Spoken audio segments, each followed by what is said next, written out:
Para pelaku yang masuk dalam target operasi Pekat berhasil diringkus aparat Polres Pelabuhan Makassar. Keenam pelaku spesialis jambret yang menyasar kalangan perempuan itu ditangkap di lokasi berbeda di Kota Makassar. Dari aksinya, para korban mengalami kerugian hingga puluhan juta rupiah. Selain pelaku, polisi juga mengamankan handphone yang diperoleh dari hasil kejahatan. Di samping kami melaksanakan TO, kami pun pada saat operasi mengamankan non-TO.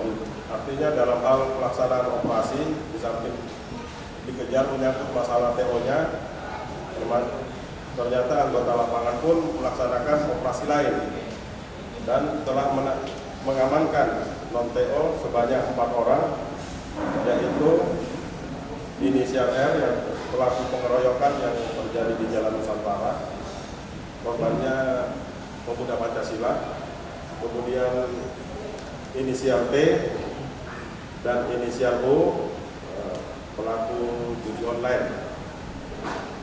Yang terakhir pelaku inisial A, pelaku curhat. Tapi ini curhat karena dia tidak termasuk dalam TO.